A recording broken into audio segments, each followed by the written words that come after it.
Buenas tardes. En esta oportunidad vamos a sustentar nuestro trabajo que se trata de los efectos políticos, sociales y económicos a partir de la llamada reforma agraria. La reforma agraria en nuestro país fue promulgada el 24 de junio de 1969 en un decreto de ley número 17716 por el gobierno revolucionario de las Fuerzas Armadas liderado por el general Juan Velasco Alvarado, que consiste en una serie de medidas políticas, económicas y sociales implementadas para modificar la estructura de la propiedad y producción de tierras en un área determinada. Su objetivo es abordar dos problemas interrelacionados.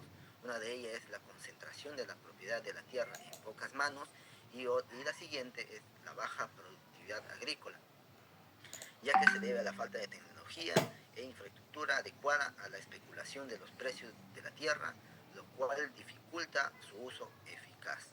Las formas de cambiar la titularidad de la tierra pueden incluir la expropiación con o sin compensación por el propietario anterior o negociaciones de compra. Pero en general, el impacto social a estas medidas es la formación de una clase de pequeños y medianos agricultores que sustituyen a los grandes terratenientes. Cualquier revisión o modificación de la ley agraria en un país suele ser por un proceso alteramente político, dado que las reformas políticas eh, agrarias alteran las relaciones dentro de la sociedad y el Estado. Ante esto surge la siguiente controversia. ¿La reforma agraria fue beneficiosa o no desde el punto de vista político, económico y social? En ese sentido, sostenemos que la reforma agraria no fue beneficiosa desde nuestro punto de vista. A continuación, presentaremos nuestros argumentos que sustentan nuestra postura. En primer punto, sostenemos que la reforma agraria no resultó beneficiosa desde una perspectiva social, dado que, dado que a los países donde desarrolló, donde se implementó, persistía un grave problema agrario para las sociedades. Esto refleja a la persistencia de grandes latifundios en la alta concentración de la propiedad de la tierra en manos de una élite, ya que esto utiliza principalmente para la explotación y del lucro. Se expresa que se habla sobre la falta de distribución equitativa de las tierras, ya que no fue un plan estratégico para poder distribuir, ¿no?, la tierra, ya que muchos de ellos fueron beneficiados personas que tenían recursos económicos no tan, digamos, elevados, pero sí recursos que podían sostenerse en la sociedad. Entonces no eran fácilmente beneficiados las personas que realmente estaban con un recurso económico. Esto llevó a que se aumente la pobreza, ¿no?, en la sociedad, y también la desigualdad social sigue en crecimiento. También esto conlleva a la falta de oportunidades de los trabajadores. A continuación, en el segundo punto consideramos que la reforma agraria no fue beneficiosa desde el punto de vista económico, pues implicó la expropiación de 10.5 millones de hectáreas, lo que equivale al 56% de la superficie agrícola. Durante este proceso, las haciendas se transformaron en cerca de 1.200 empresas asociativas o cooperativas. No obstante, estas empresas fracasaron rápidamente y la mayoría de ellos finalizó sus actividades. En un estudio del INEI señala que en este periodo estuvo marcado por un retroceso tecnológico significativo que tuvo serias repercusiones en la producción agrícola.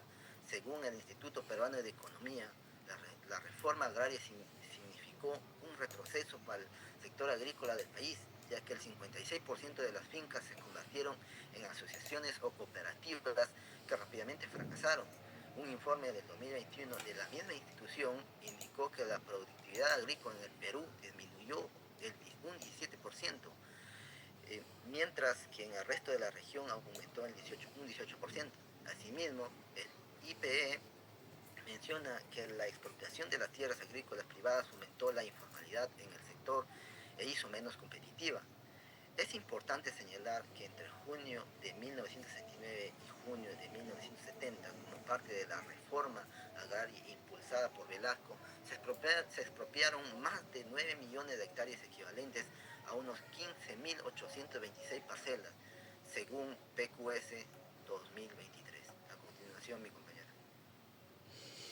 Bueno, Como tercero, sostenemos que la reforma agraria no fue beneficiosa desde un enfoque político, dado a que generó tensiones sociales y conflictos en el campo, al impactar los intereses de grandes terratenientes y grupos de poder económico que se opusieron a estas medidas. Esto ocasionó divisiones en la sociedad y en muchos casos desestabilizó políticamente a los gobiernos que promovieron tales reformas.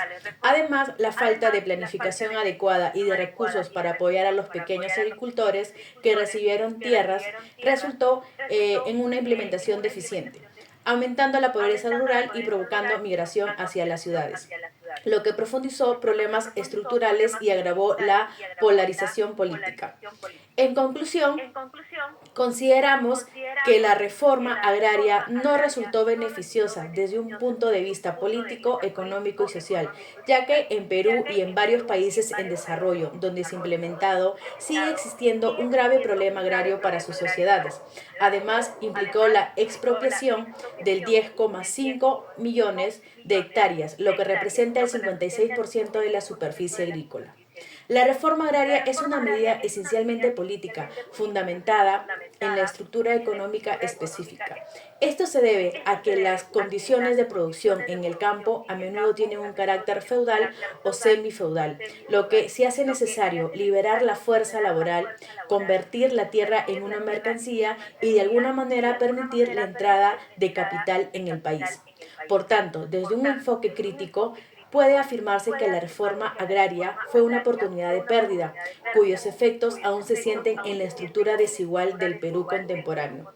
Las lesiones de este proceso subrayan las necesidades de reformas integrales, participativas y sostenibles para construir una sociedad más justa. Esto sería todo. Muchas gracias.